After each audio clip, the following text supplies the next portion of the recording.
Thank you. Oh, thank you all so much. I think you've already given us, along with Jason this morning, so much to think with, and I'm really struck, I suppose, by, I suppose, um, sort of the ways of working through practice that you've all given us. So practices as a free range archivist with Jason, with your work, Jess, in preservation and digital curating, and then Michael in music curating, and then shifting really, really nicely into the collaboration with you, Amelia, as a musician and an artist, and saying, how do I want this to be preserved? I've got some questions, and I'm going to stick to some sort of, I guess, fundamental questions in the kind of why, what, who kind of vein. But I will also note that we're now expanding our panel to two more incredible practitioners, Robin Fox and Claire Evans. So Robin Fox is an internationally recognized audiovisual artist and composer whose work spans live performance, exhibitions, public art, and composition for contemporary dance. Robin's AV laser works, which synchronize sound and visual electricity in hyper-amplified 3D space, have been performed in over 70 cities worldwide, and you can actually catch it later this month at Hamer Hall as well. Robin's critically acclaimed performance work Triptych premiered at Unsound Krakow in late 2022 and has toured extensively since, with highlights including Berlin Atonal, the Barbican in London, Ephemera in Warsaw, and the Lincoln Center in New York, amongst many others. Triptych was awarded the Isao Tomita Special Prize for Electronic Music at Ars Electronica in 2023, and Robin is the co-founder and artistic director of Mess, which, if you don't know, is now located also in Fed Square and can be viewed brilliantly through windows. And we also have Claire Evans, who's joining us. Claire is an immersive media practitioner and co-founder of Junior Major, a collective of artists and technologists that make and merge digital and physical worlds. The studio is known for a playful yet considered approach. It combines a strong creative vision with expertise in technology, engineering, and materials to realize immersive experiences, artworks, and installations. To this work, Claire brings a background in film, digital practice, and business, with deep experience leading creative studios and developing laterally minded products and platforms for major cultural institutions. Alongside her studio practice, Claire is a filmmaker and musician, holds a master's degree in screen business, and leads a local chapter of Parents for Climate. So as you can see, an incredible panel of practitioners ranging from institutional practice to organizational and individual creative practice, with deep collaborations across these sectors, which has really come out this morning as well. So the first question I'd like you all to answer is one that may weigh heavily on you, it may not, but why preserve? It's a bigger question than it sounds. It could be a question that has to do with institutional commitments, with national remits, with cultures of the practices and the professions in which you work, with cultural commitments you make. Preserving may be integral to how you work as a creative practitioner, but preservation also brings some existential questions. I mean, Michael, you've raised anything that's accessioned must be sustainably preserved or sustained for perpetuity, right? Which is pretty heavy. So, or at least, it's a serious question for those who work in institutional contexts. So, and I guess one other thing to throw out, preservation of digital, as we're increasingly being aware of, comes with data centers, water consumption, energy consumption, and so on. So why preserve? And you can have multiple answers if you want. And when I will, Robin and Claire, you don't need to start with the question, but because you've not had the chance to introduce your work, when you do answer, please feel free to give us a fuller explanation of the practice of your practices as well. So why preserve? Sorry, I'm not one for small talk, so I thought we'd just jump into the big messy ones right away. Anyone? I'm on the end, so I can go first. We can just go down the line. So my background is in DIY music scenes, and you basically have to work to preserve your own work and the work of the people around you because no one else is going to do it. So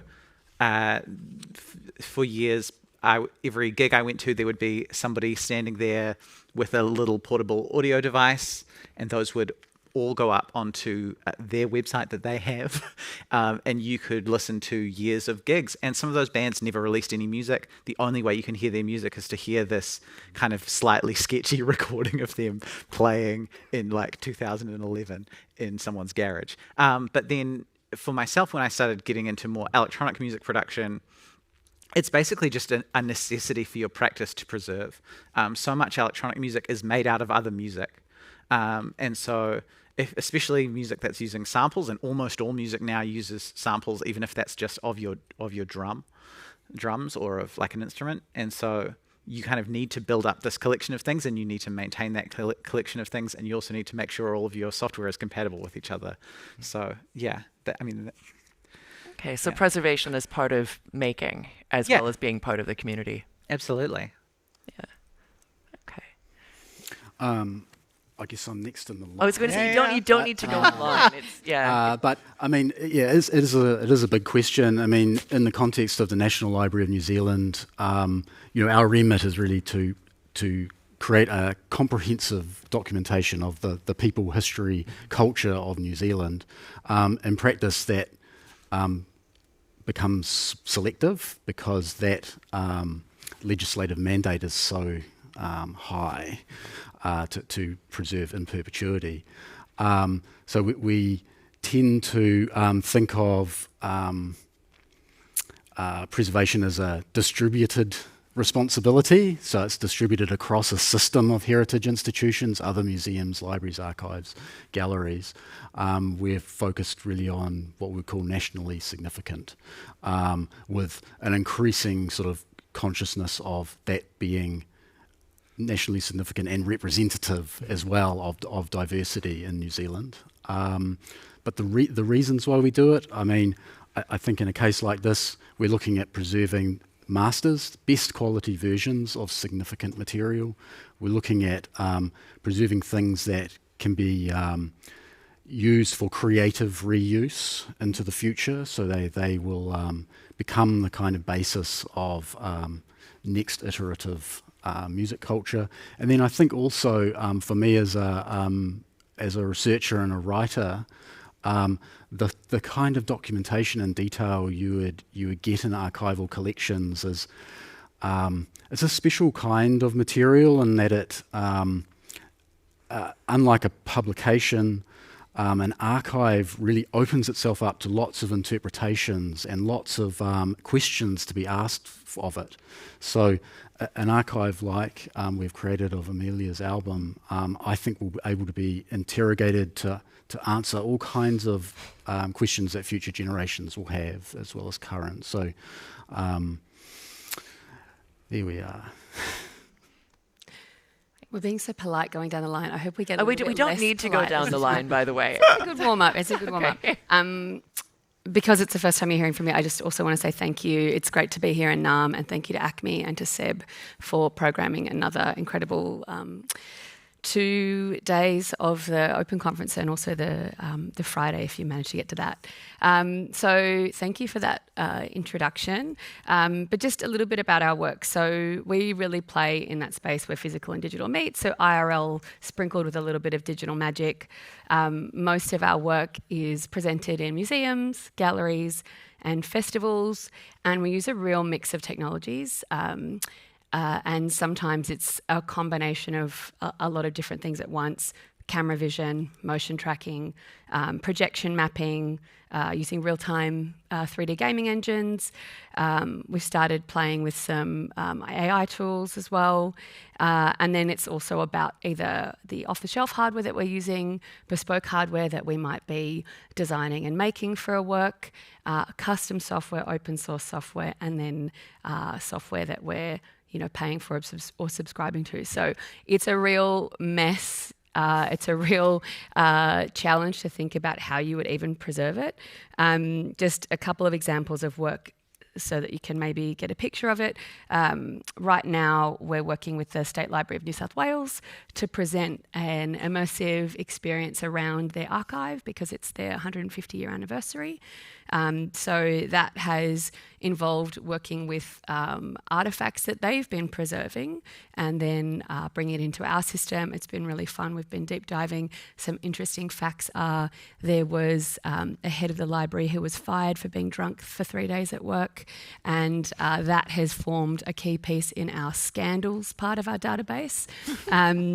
We have a work at the Western Australian Museum at the moment for the Terracotta Warriors exhibition. It's a projection mapped room. It's fully motion tracked. There are beautiful immersive visuals using real-time 3D gaming engine, and then also some custom designed like a lighting constellation above your head. Mod last year, we had an exhibition where the conceit was that you were going for a job interview at a tech company 100 years in the future that was working on digital consciousness uploading, cryogenics, and essentially life extension. And in this work, you would sit down and be interviewed by a metahuman who was powered by a large language learning model, AI, that was designed for non-playing characters in games.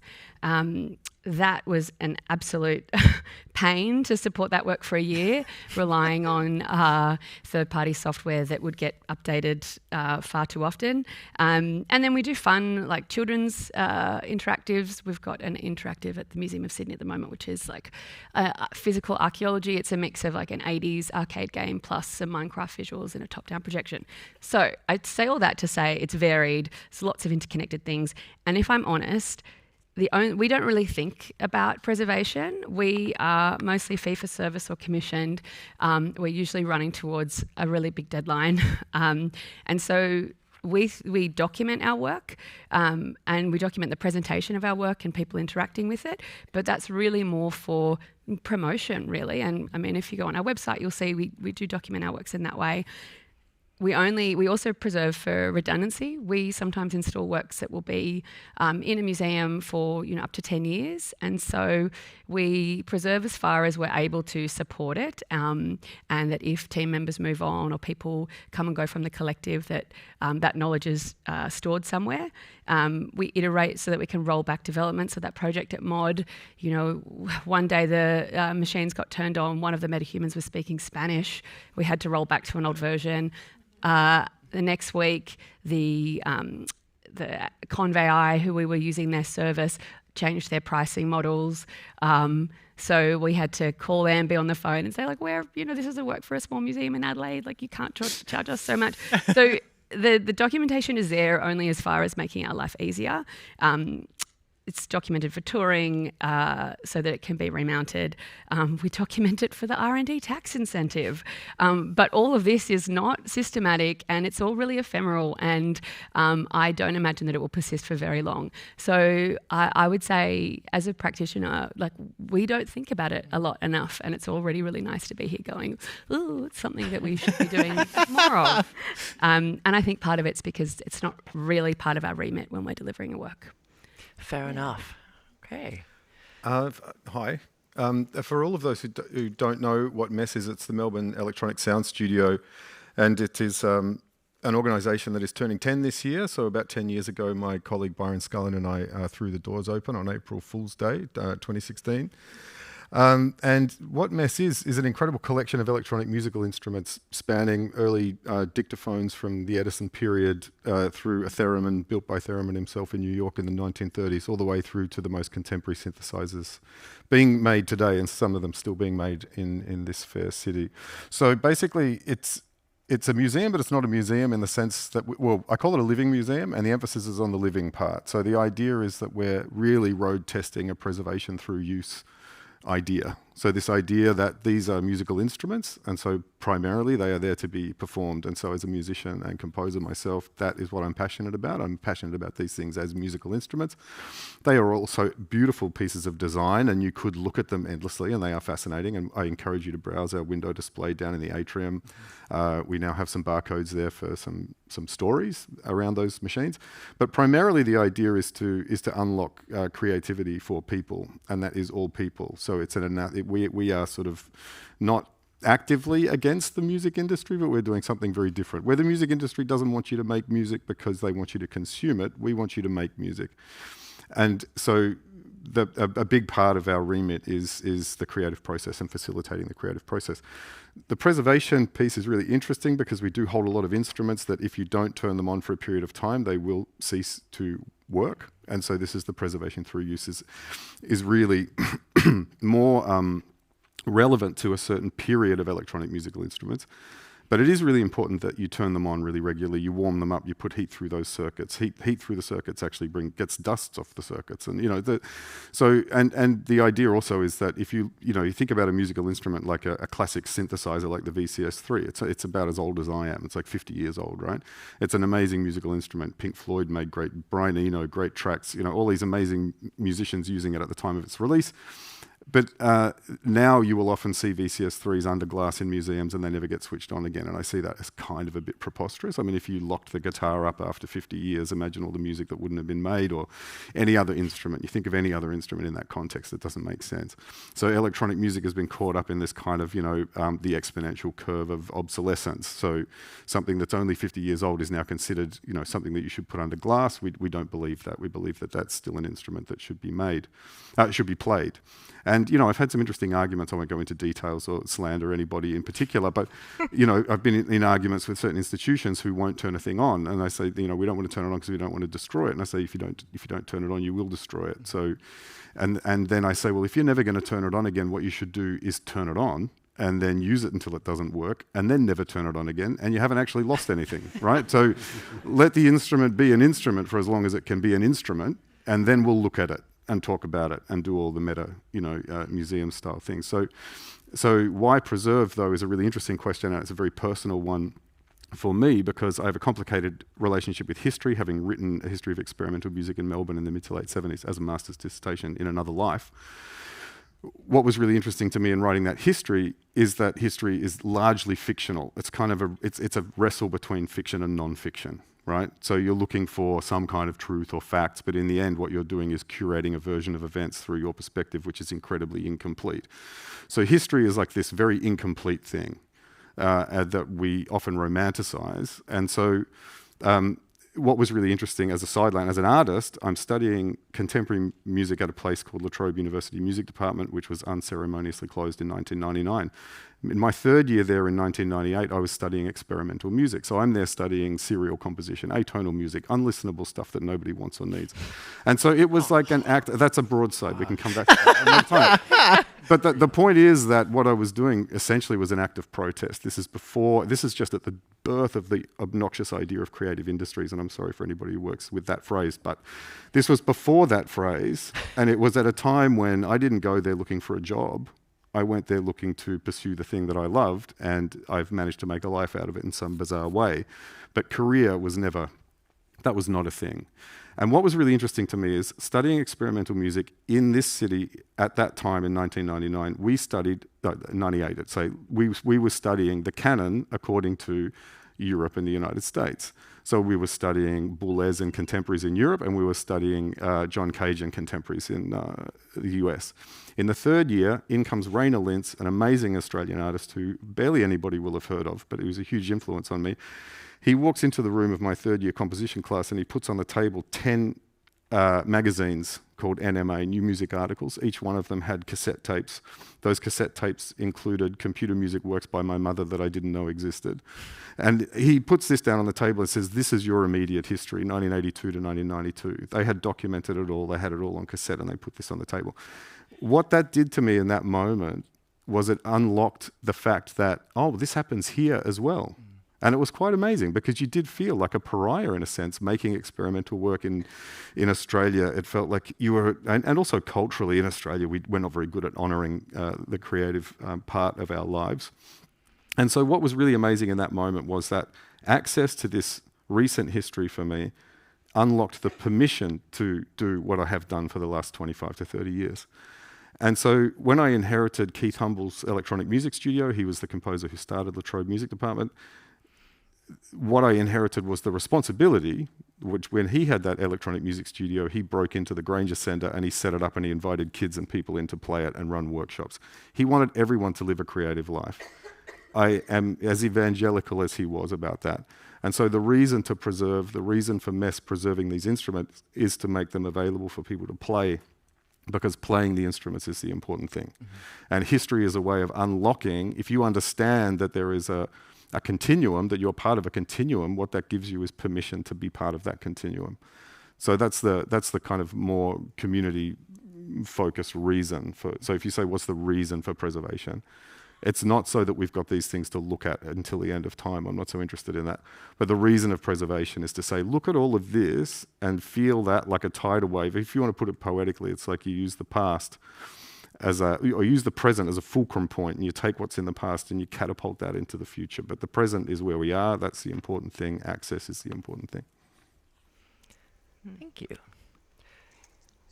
I feel like I can't follow Oh, on that because that's true. I think coming from an institutional perspective, we inherit a legacy. And the legacy we inherit in institutions, especially, I mean, I'm talking from like the perspective of the United States, but we also inherit a legacy of like destructive colonial salvage anthropology. So like people collected because they thought things were going away. And this destructive sort of salvage anthropology mode of collecting, which is that if I don't save this, it will be gone forever, is not actually premised on the idea of cultural continuity. It's premised on the idea of cultural destruction. And I think one of the reasons that heritage institutions today have struggled so much with the digital is that we default to the salvage methods. Like we default to the idea that things are not going to be preserved and that will deaden the ability of people to do work in the future. All evidence to the contrary. Just because heritage institutions don't collect things doesn't make them go away, and it doesn't necessarily mean that cultural continuity can't happen. But those of us who work in heritage institutions do feel a great responsibility and a great legacy of responsibility to preserve things, knowing intimately how much bias there is in the selection and how much I think maybe Michael said like the archival void was a really good term, that we fear that we're not doing our responsibility to be representative because the things that are escaping us, that we can't contain and control and isolate, that those things are not going to continue to flourish in the world. And I think that speaks to a real sort of like, we ignore sometimes the community spaces where the work happens and the places where preservation and use has been going on as not part of heritage. And I think there's been a big change in that, a sea change in the conservation field, which was also like very much in the isolate and contain, don't let people touch things, sorry, we've probably told you to put them in the vitrine. I think that's shifted tremendously in the last, say, 20 years. And now we're realizing that heritage institutions can only be but one part of this distributed responsibility of cultural preservation. And I think institutions that have focused so much on their institutional collections and not thought about all the other things they do are starting to realize that all the other things they do, hosting convenings, having performances, inviting people in, those things also are part of the mission and the mandate. But I do think we inherit a legacy that is embedded in all of the structures and all of the practices. And so, I teach in a program about contemporary art and media conservation, and we spend a lot of time trying to train students in how things have been done so that they can decide to do things differently, because you can't know where you're going if you don't know where you've been. But it's a big responsibility, but it's not like our responsibility alone.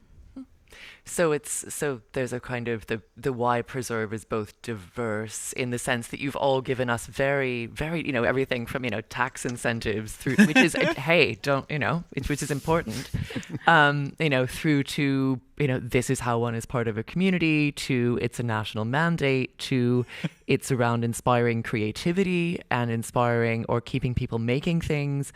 And Jess, I feel like you've given us a sort of, well, that's shifting and we have to decide why to preserve. And you've given us, understanding past and understanding decisions and values of the past. But then it seems like you sort of ended with people now need to decide why. Is that? I'm a little bit concerned that many artists and creative practitioners don't self-archive very much. I think that's part of the process of making for some types of crafts, and for other types it's not. And I think the pace of transformation in digital technologies makes it quite hard to do. So I'd love to see institutions supporting artists and makers and performers in that way more. And I think that's something that maybe we're heading toward. Yeah, I think that's what's really challenging is people making the work. So we're doing it in a sense, like we know why it's important. And to Robin's point, like there's a continuum that you're looking back on and you feel part of, but you don't necessarily, I don't think you sit there and go, this is going to be really important. So I need to make sure that I am documenting, archiving, and making sure that my work and my process and the systems are going to, persist for the future. It's like, people like Bowie knew that, and he might have or Frank Zappa, and have whole archives in their homes dedicated to that. But a lot of people, particularly in the current climate, with the pressure on artists, the lack of funding, when you talked about paying, working with an artist who's being paid to document it, who's being paid to be part of that preservation process, that's kind of what we need, because, we'll do it as far as we need to get the work done, but then we're kind of moving on. And it is a big responsibility if it falls to the maker. And as a mid-sized organisation, it's a lot easier for us, and some of that is built into our processes. But if you're an individual practitioner, it's hard, it's expensive, resource and time. So I think the responsibility is shared. I think people should be paid for that work if you're an artist, or at least acknowledged that it does take time and cost money. And then also having that conversation that is which part are we preserving and why? What's the interesting bit here? Is it the presentation of it? Is it the process that you went through? Is it this labyrinth, connection of different technologies and how they work together? Because I think that will help us better understand, what we should be keeping and documenting and sharing as part of the process as well. Yeah, I have a lot of thoughts about that as an individual practitioner as well. It's such a complicated thing, because I often find that people who are making work with a view to legacy are often not really making the work with what I would call the right intentions. It always feels a little bit sort of weird to me to be historicizing yourself in the present. And I think it actually takes, and it's something that we've done for the last, I would say since the 50s and 60s really, is everybody wanting to be part of a movement. And I see that as an incredibly mercantile disease. It's all about sort of the value of your work and all that kind of stuff. So if you're thinking too much about that in the present, I sometimes get a feeling that the work suffers because of that, because you're not actually in the moment making the thing that is relevant to you at that moment. You're thinking too much about some abstract future. Having said that, when I was writing my master's and I would interview an artist from the 1970s, which was my period of interest, if somebody came to me with a scrapbook of every newspaper article that they'd been mentioned in, I loved that, So I've sort of struck a bit of a compromise, excuse my cough. I've struck a compromise where in my work I have sort of thrown little flyers or posters or ephemera from almost every gig that I've done since 1990, whatever, into a suitcase, just in case if anybody comes around and wants to know about that, and I'm not assuming they ever will, but if they do, there it is. In terms of process, I find this really fascinating, because I think that my obsession with patching modular synthesis is partly around ephemera. Yeah. So I love the fact that I make something and then 3 months later, I've got no idea how to recreate that. I would never be able to recreate that, and that's only 3 months later. So, that's, to me, part of that process is personal. And, the times that I spend, staring at the floor and crying in the studio due to my inadequacy is not something that I need. I don't need the world to know about that. So I don't need and I archive everything I record for personal reasons, because if I have a deadline with a dance work, for example, and I need something, I can go back through hard drives of stuff going back decades, and I might find something that works. in that archive. But when I'm doing that, I am conscious of this thing. So there will be some sessions that I'll open and go, that is the worst, possibly the worst music I've ever written. So I will just delete that. I'm like, even in the historicized, romanticized version of me in some other future, no one's allowed to hear that. That one. No one's allowed to hear that one, you know. And so I think it's really difficult as an artist not to be kind of consciously doing that, but I also kind of resent the need to be doing that as well and thinking about it. Just imagining the master's thesis, Robin Fox's deleted files. Oh, yeah. On a future archive of recovered files from your... Damn. But I think Gotta it's... get off the grid. Yeah. Something that Amelia and I have talked about a bit with this album project is that the screencast videos in particular, they really sort of lift the lid off something that not many people are necessarily aware of who listen to music. You know, which comes through Spotify and Apple Music, and it's just sort of, for a lot of people or a lot of times, it becomes kind of oral wallpaper. These videos really just show all the work that really goes into producing this music. They are kind of honouring all the artistic labour, the creative labour that goes into, you know, creating something really good. But also they might have an educational potential, you know, for people who want to learn about how to join this continuum or a continuum of practice. Yeah, I mean, that was really important for me going into the project because I'm a real nerd about ways that people have produced electronic music historically. And as you could hear from a little bit of the music, it's kind of like 90s breakbeaty stuff. To find out how that was made, you have to read web forums from 1998. And those things exist in very patchy ways. Someone will be like, oh, what's the sound used in this? And someone will be like, here's the link. That link is very dead. And so you have to rely on someone arguing with them in the replies to that, being like, no, it's not. I think what you've posted is a sample from this song, but it's actually a sample from this other song. Then you have to go and find those songs and like compare the samples. Like, what was it originally made from?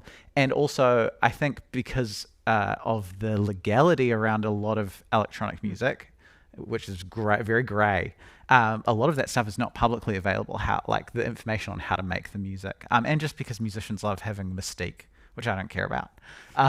So yeah, it was important for me that I kind of share how do you do this, because it took me ages to figure it out. This is fantastic, and it reminds me, I don't know if you're familiar with the Interpares project. It was a very nerdy digital electronic records research project from Canada, run by Dr. Luciana Duranti. But the second phase of that project, one of the aspects was interviewing musicians and artists working in digital about what they felt should be recorded and what they wanted to, what was the work. Was the work the process files? Was it the experience of being in the room? Was it the handwritten music? Was it the tapes? Was it a digitized version? And one of the findings, as I understand it, was that there was no, sort of one answer, and it was incredibly heterogeneous. Some responses, as you'd expect, from a group of artists with very distributed practices. I'm also thinking here of work that Tim Boone at the Science Museum in London was doing. It's just this, this sort of whose job is it to archive, right? And I'm also thinking, digital storage is expensive, right? Digital backups, if you have a cloud as well, it's expensive. And you're also going, right, do I want it to be in Australia or overseas? How do I know where it is? And space is expensive.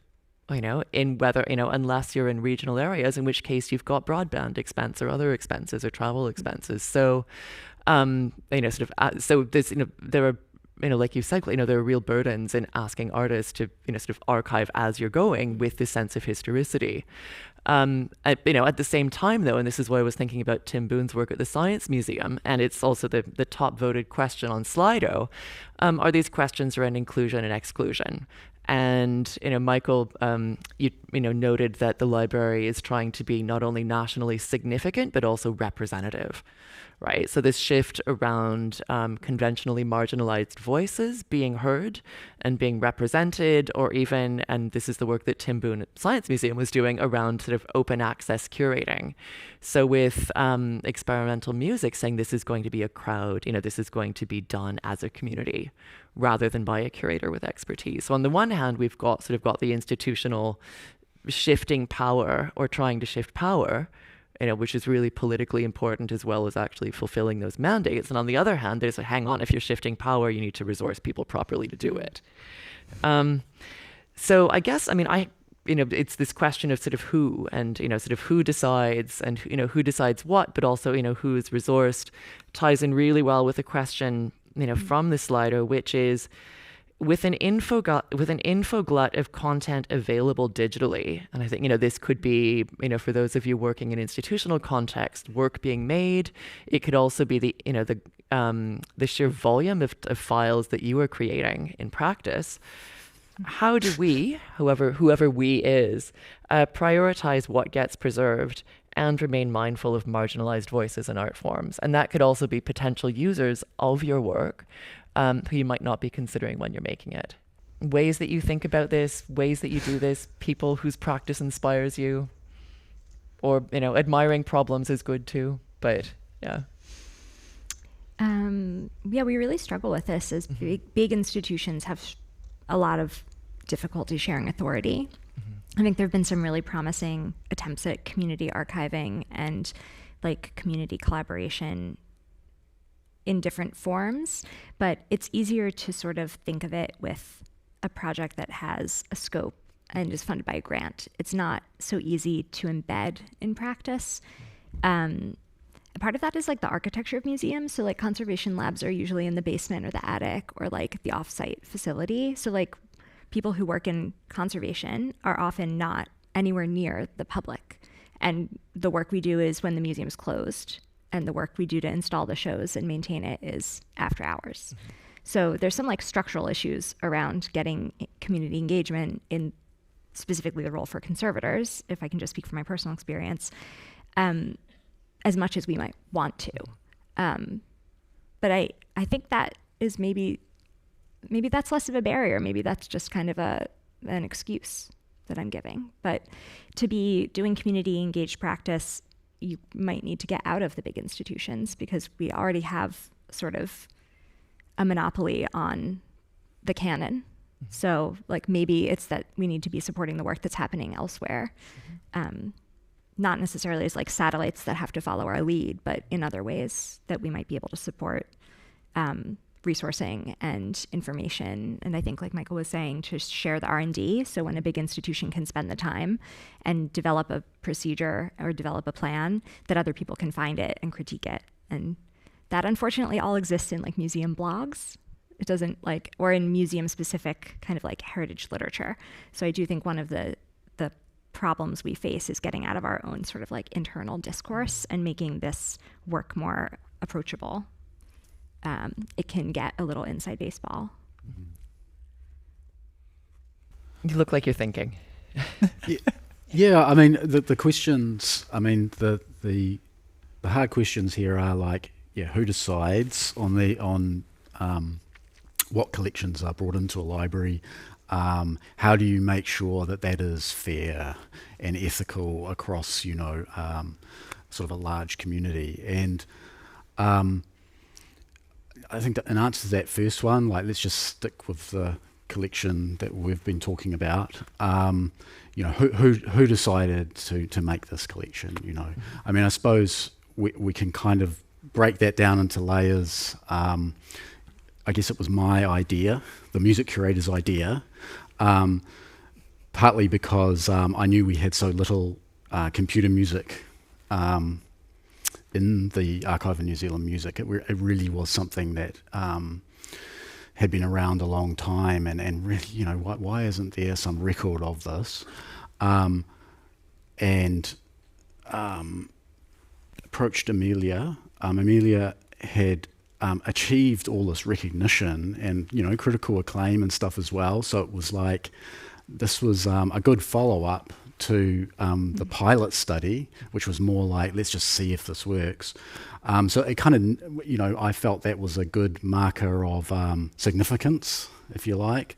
But then really, you know, who decides? I mean, Amelia decided too. Well, yeah. You decided that you know, you would like to try it out.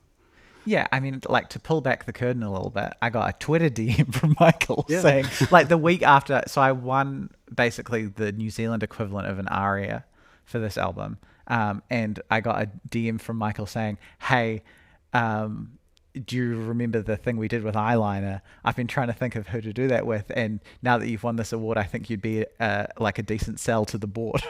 And I like your album, so maybe, like, would you be interested in doing it?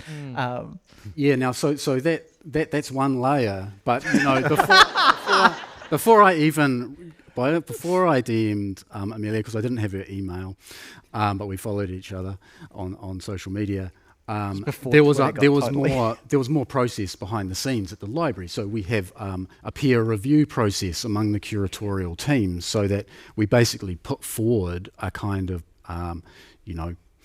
one-pager type proposal. This is what I'm thinking we could do. What do you think? It's a chance for people from lots of different disciplines and backgrounds to kind of kick the tires on the proposal and see if that would be feasible.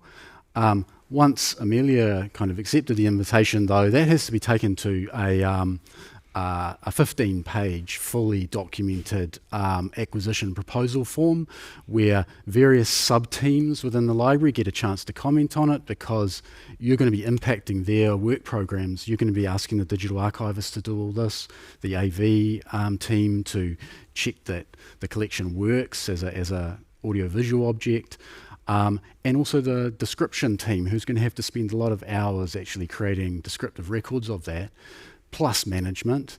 If we're spending money on a collection like this, like paying Amelia, that's taxpayer money, so it has to really be, a good case to do it. So all those people are deciding too, or are helping make the decision on behalf of the library. And if you really wanted to go out further, you'd say those people setting the collecting policy for the library and the plans, which is actually kind of like the whole library, really, as well as the external advisory groups are sort of helping set that direction. And as long as the proposal does fit with the direction of the library at that time, our priorities,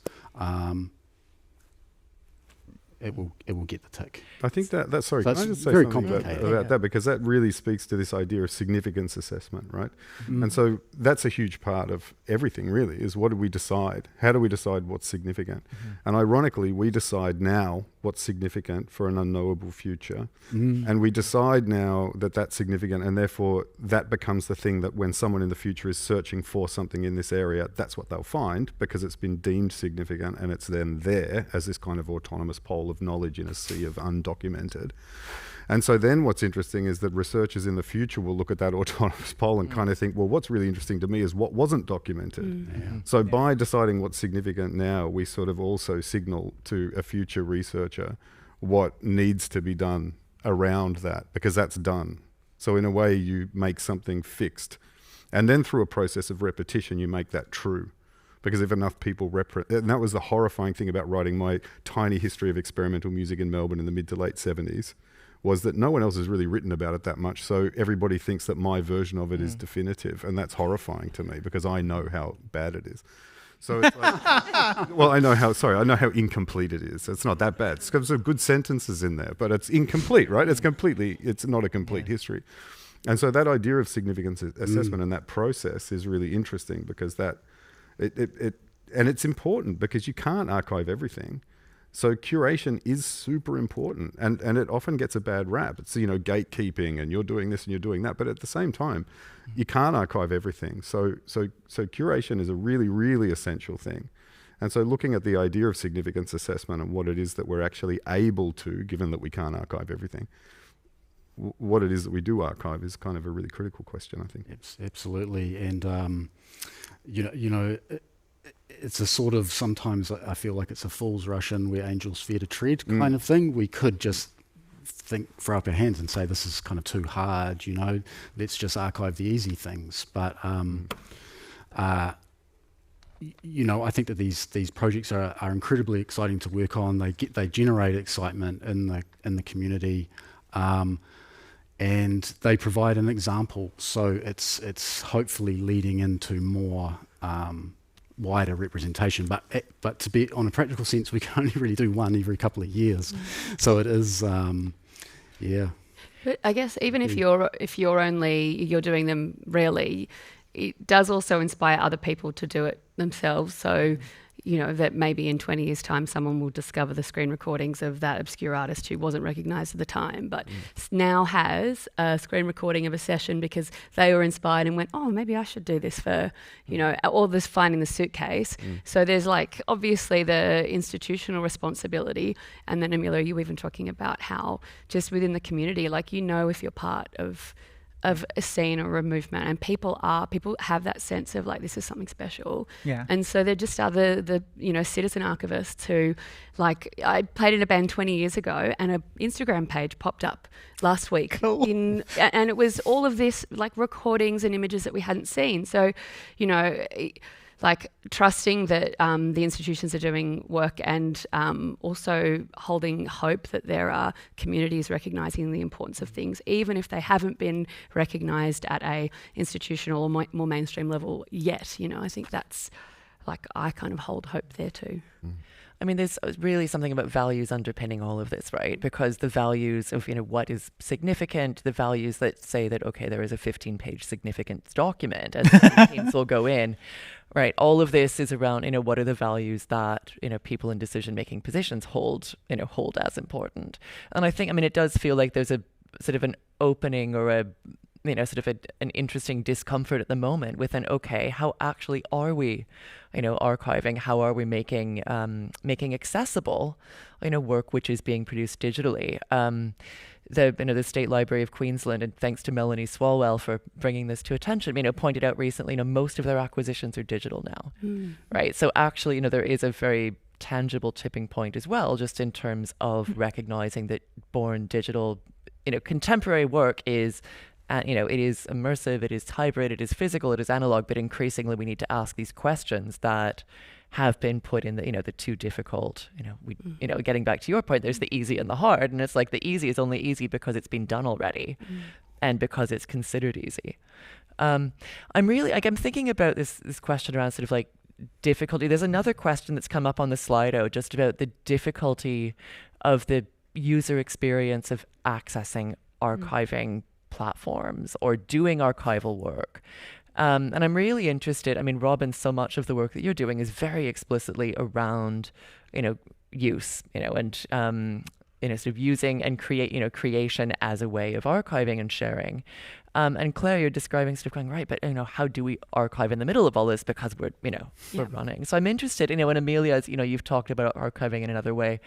I'm really interested from the three of you, do you think, are there things that the glam sector or sort of records or memory keeping sectors could do, or tech sectors working that would make life easier for practitioners to be archiving what matters, whether that's to keep an exhibition running or around legacy or community?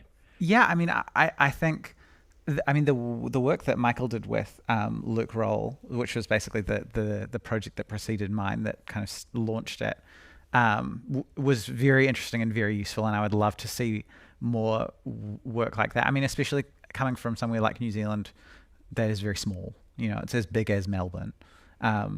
There you don't get to see behind the scenes a lot of local music production. You don't get to learn how it was made. You don't get to hear the stories about it. If you're lucky, you hear it when it comes out, and then you maybe meet the guy on a bus one day. That's kind of it. But the other side of it is difficult because it's so tied up in copyright stuff. The work the Internet Archive does is incredible, and some of it has ended up on that album. That they're preserving kind of 90 sample CDs that don't exist anymore. But yeah, the legality of that stuff is very grey. If not totally, you cannot use this, do not use this. If someone finds out you're using this, your music will get taken down. And that stuff makes it really difficult. We're kind of have been lucky in New Zealand that we only have a 50-year copyright, but that is getting extended to 70 to match Australia and Europe. And so at the moment, it means you can sample a breakbeat in New Zealand because it was made in 1974 or whatever, but they would like you not to be able to do that. And the 80s will never become available. So probably, yeah. I mean, I'd love to see some more advocacy around that stuff. Yeah. Claire? I mean, even I think just having a conversation at conferences like this is really important.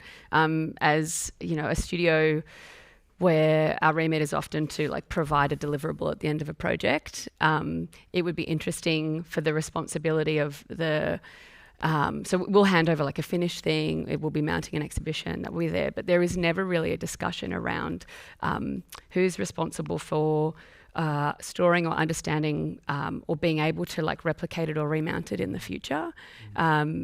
And it just gets forgotten about. And so if it ever does come back, it becomes this really arduous process. So I just feel like a dialogue when works are being like, when those experiences are being commissioned or designed in collaboration with museums and galleries at the beginning would be great. Yeah, and I think that's got to be more robust than can you just give us a USB drive with like a zip of the code, because that doesn't actually provide you with the tools and understanding of the system in order to like look at that in the future and understand how it was made. So more of a conversation around like what would be those artifacts that we would keep, whose responsibility is it to store it, who's wearing the time and resource expense of that, and at what point in the process does it happen, because it's so hard to do that stuff retroactively, as we all know. Yeah. So changes to acquisition policy and practice and understanding. Commission. Like I think that particularly for works that are like a temporary exhibition, everybody's just moving towards. We've just got to be able to open it on day one and close it on 3 months later, and that's it. And there isn't really discussion beyond like let's take a couple of pretty photos around. Preserving the intent and the process, and particularly for participatory and interactive pieces, like what that looks like and how is that designed, and what are all those complex systems that are connected to each other in order to provide that experience. Yeah. Just can I just make this quick comment on that? Is a paradigm people have thought about in the archive sector is life cycle. So what is the sort of life cycle from beginning to end of creative work? And I think building an archive component into your life cycle thinking, is one way to, to make that sure that always comes up in your conversations. Yeah. And sometimes it does actually exist. Like I think about, we produce like quite beautiful technical documentation when we're planning a project before we embark on it. We're writing about, for that research and development documentation, we're writing about the process and the new knowledge. But then that just sits there in a Google Drive that is going to be lost and is expensive for us to kind of store and keep holding on to. So yeah, that conversation early would be good, and we'd be like, oh yeah, actually along the way there's also all of the GitHub commentary from the developers, and if we give you that will help you down the track to understand what it was that we did. Yeah.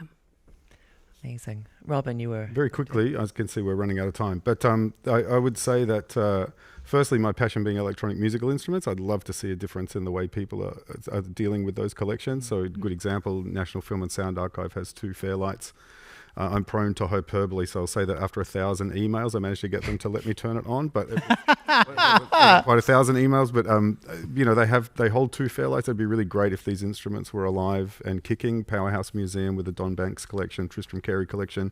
There are phenomenal collections of electronic music studios and instruments and innovation that have amazing Australian stories that aren't currently really accessible in a usable way, in the way that we're trying to do that with MES. So I'd love to see that change.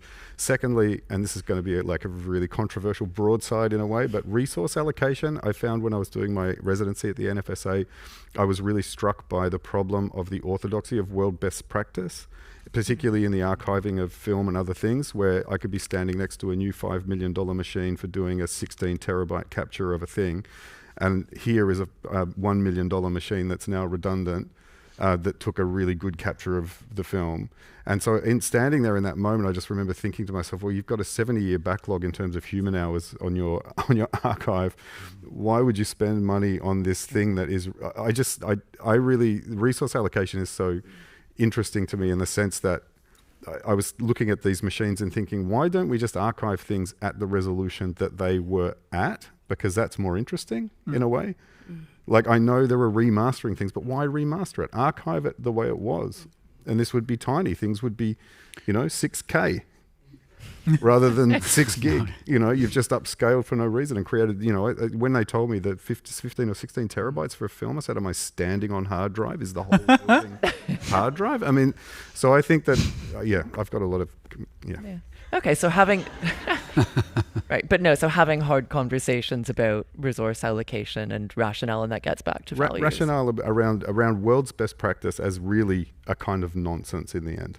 Like, you get to a point where, are we just doing this because there's a process unfolding and everyone has to be doing it the same way, and we all, it becomes a race that's bound up in all kinds of notions that I just find a little bit nonsensical, to be honest, as an outside eye on all of that.